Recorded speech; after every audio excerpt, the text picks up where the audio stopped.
Welcome. We're in the month of July with our reading from A Thousand Ways to Please a Husband.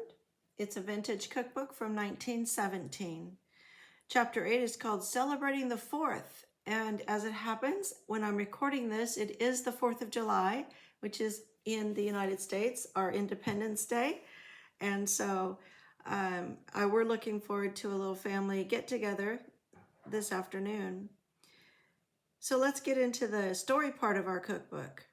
"Now, boys, run and play while Alice and I set the picnic table," said Bettina to Bob and Mr. Harrison. "See if the fish are biting. Cultivate your patience as well as your appetites, and we'll surprise you soon."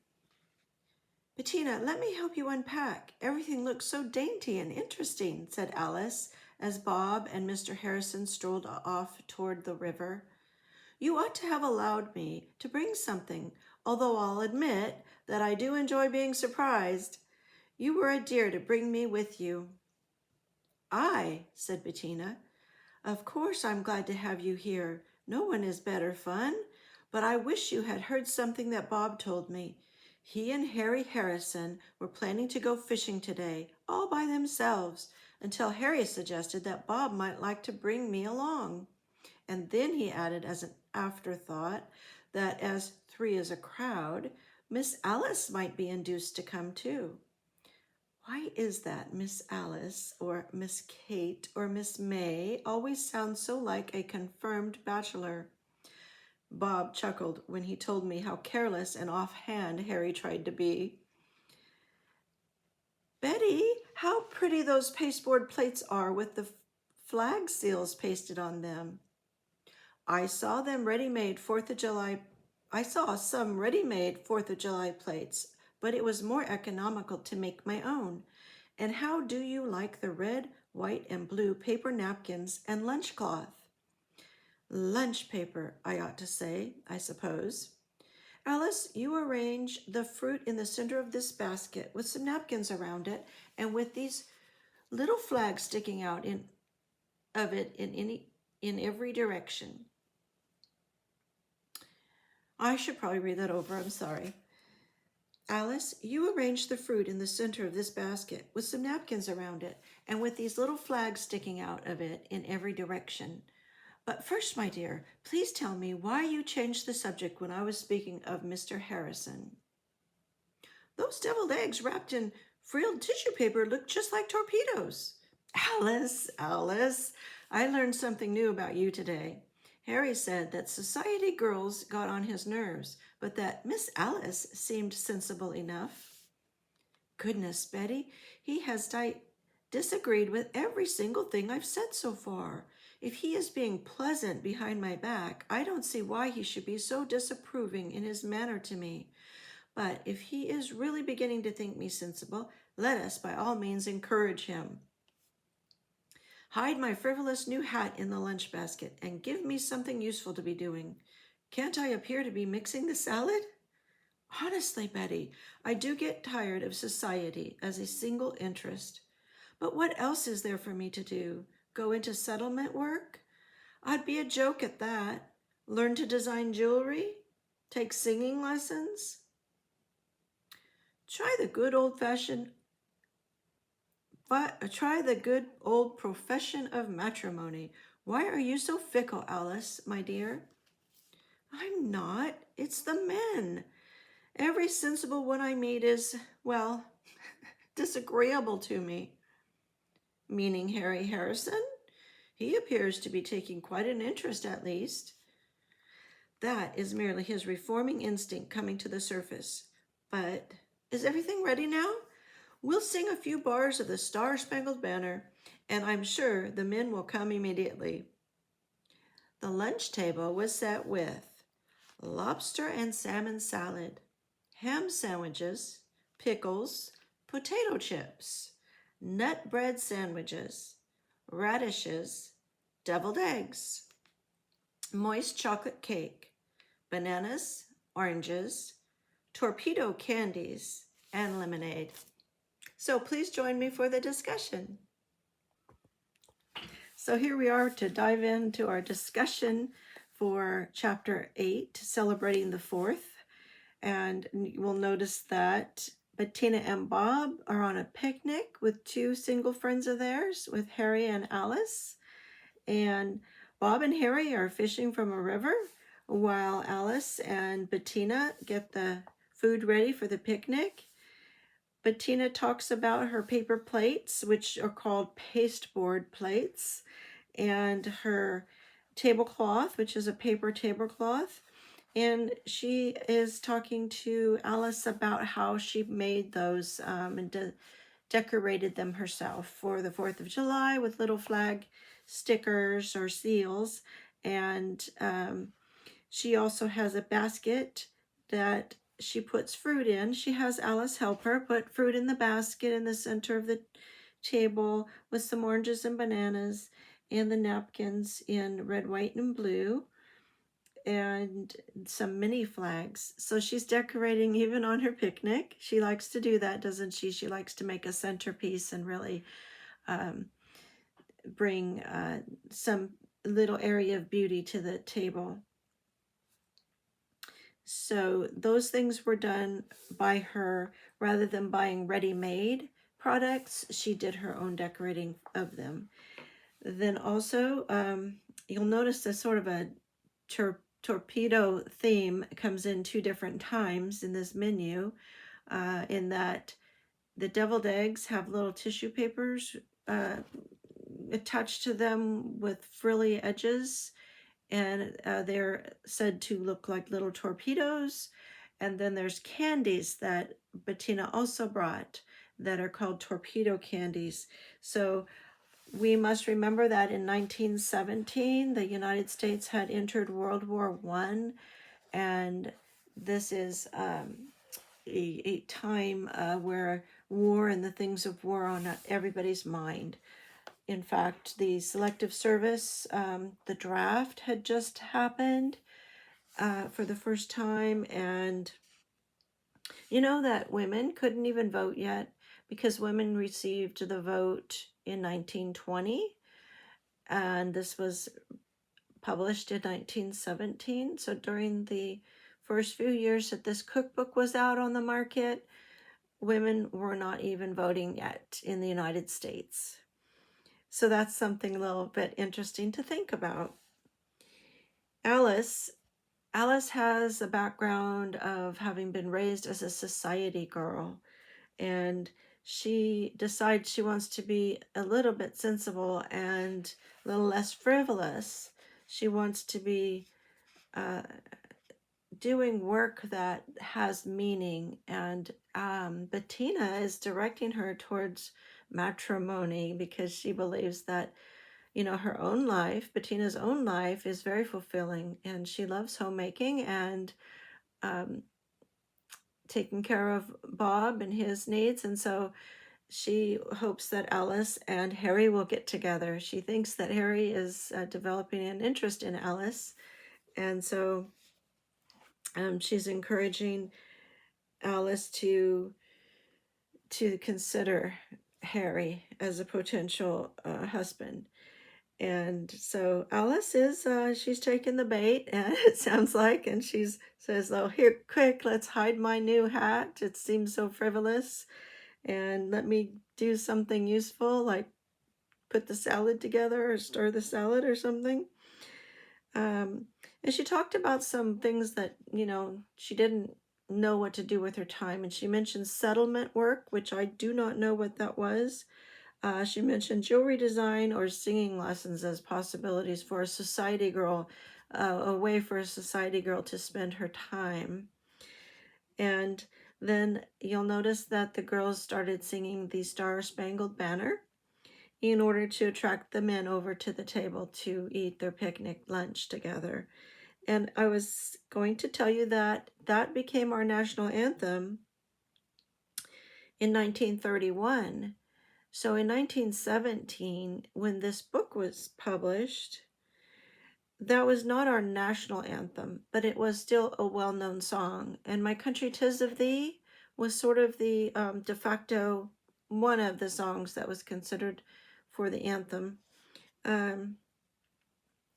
But the Star Spangled Banner won out and was adopted in 1931, as I said.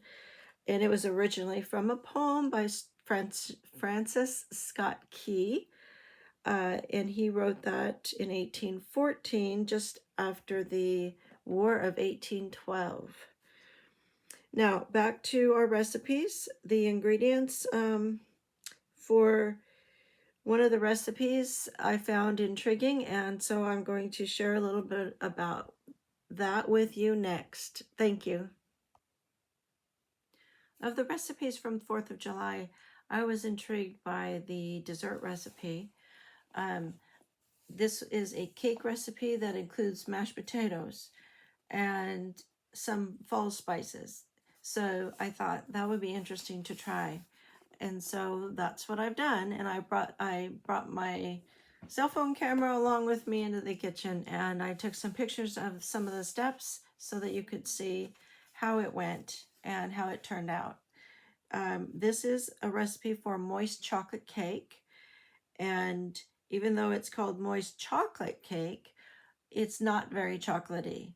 And I don't have any baking chocolate on hand at home.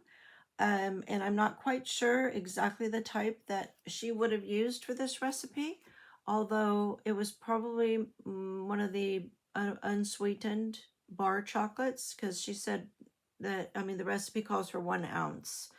And that's not something that is available to me in my pantry. So what I had is semi-sweet chocolate chips, your regular chocolate chips, and so that's what I used today to make this recipe. And then for the mashed potatoes, I thought, oh, this is great. A lot of times Bettina does use potatoes more than one day for from one meal, then she'll use them and she'll have made enough to use in a different way the next day and so forth. And I thought, this is great. So a way to make use of some leftover mashed potatoes. This just calls for 1/2 cup of mashed potatoes, so not much. And yet the recipe for the cake serves 10. So I used 2 9-inch cake pans for this. And yes, the layers were somewhat thin, however, perfectly sufficient. Now, what the ingredients are for the moist chocolate cake: 1/3 of a cup butter, 1 cup sugar, 2 eggs, 1/2 a cup of hot mashed potatoes, 1 ounce of melted chocolate, 1/4 cup milk, 1 cup flour, and I did use cake flour because I had it in my pantry. And I don't use it often, and so I thought, here's a chance to use it before it goes bad, right? 1 3/4 teaspoons of baking powder, 1/2 teaspoon of cinnamon, 1/4 teaspoon of clove, 1/2 teaspoon nutmeg, 1 teaspoon vanilla. And the directions are to cream the butter, then add the sugar, mix well. I used an electric beater. Add the egg yolks, slightly beaten, and the potato. So for the eggs, now over my years, I've had 3 different egg separators. And I tried one today that I had gotten somewhat recently. And I thought, oh, this is such a nice tool, you know. However, I would just not recommend those. I think that using the old-fashioned method of cracking the egg and then removing the top half of the shell and pouring the egg back and forth so that the yolk is freed up, and then put the yolk in a bowl and then use the white. Make sure that you don't break the yolks, because your egg whites will not peak. They will not be able to be whipped up into stiff peaks as the recipe calls for if you put any bit of yolk in there. So make sure the yolk just stays together as a mass. And there are 2 eggs in the recipe, and so I separated them. One I used my special tool for and took forever, and I had to fiddle with it and nudge it and encourage it along. And the other one I thought, okay, I'm just going to use the old-fashioned way, and it worked much better and was so quick. So anyway, then you stir and you add the melted chocolate and the milk, and then you add all the dry ingredients, which have been mixed and sifted together. So in the photos that follow, you will see my old-fashioned sifter and how I did that. And then you fold in the white of the eggs and beaten stiffly. So the egg whites, then I used my electric beaters and I made stiff peaks, and eggs are amazing that way. And this reminded me of my waffle recipe, which also has the same procedure where you make stiff peaks with the egg whites and you fold it in to the batter of the waffle, into the waffle batter just before you start putting them in the waffle iron, and it makes such light, fluffy waffles. So I was excited to see that this method was employed in this recipe also, because I figured it would be making the cake nice and airy, and it did. So after folding in the white of the eggs that had been beaten stiffly, I added the vanilla, and then I poured it into the 2-layer cake pans, which had been prepared with wax paper. So I did cut circles. First I put some coconut oil down in the, I used a paper napkin and rubbed coconut oil inside the pan on the bottom and the sides. Then I cut circles of wax paper and put it down into the bottom, and I did take a picture of that so you can see it. And those wax circles, I made them by just tracing with a pencil around the outside of the cake pan, the lower edge of it, where it's smallest. And then I cut inside of my line just a little bit so that it would then fit down in. Worked out pretty well. And it worked out well for releasing the cakes afterwards. They both came out without it sticking anywhere, which I was so pleased about. If you could maybe feel for me there, because some of you probably have had cakes stick in the pan and fall apart when being removed from the pan. So, and then I baked it, and it says a moderate oven for 30 minutes. I did bake for 30 minutes. I used the toothpick test. There was no batter sticking to the toothpick when I pulled it out from the center of the cake after 30 minutes. And so I figured, oh, it's done. And indeed it was. It was perfect. I was really pleased with that. And it's, the recipe says a moderate oven. I did look that up, and it was recommended that it would be 325. But because I did that with the recipe for the loaf cake in the last chapter, that one, it took much, much longer to bake that loaf at 325 than the recipe said. So I thought, no, I think I'm going to try 350, which is, you know, usually what we bake things on so often. And that worked out for me with my oven. And then I made my own frosting for the cake instead of using the recommended white mountain cream icing. But I did make some of that earlier. That was in, oh, what chapter was the mountain cream icing in?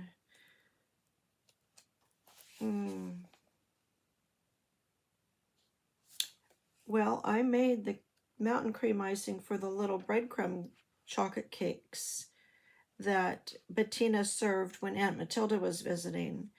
And so I had already made that icing and didn't prefer it to a cream cheese frosting, so I made a cream cheese frosting, and that is butter, powdered sugar, cream cheese, and vanilla, and that's what I put on my cake. And you'll see that Bettina did inspire me to include some fresh summer fruit. So I had blueberries on hand, and I sprinkled the top of the cake with blueberries just for a decorative touch. And also I sliced some banana and presented that on the plate with the cake, because part of the July 4th picnic menu was to have bananas, and she also had oranges, but I just thought I'd just pull that other part in there also.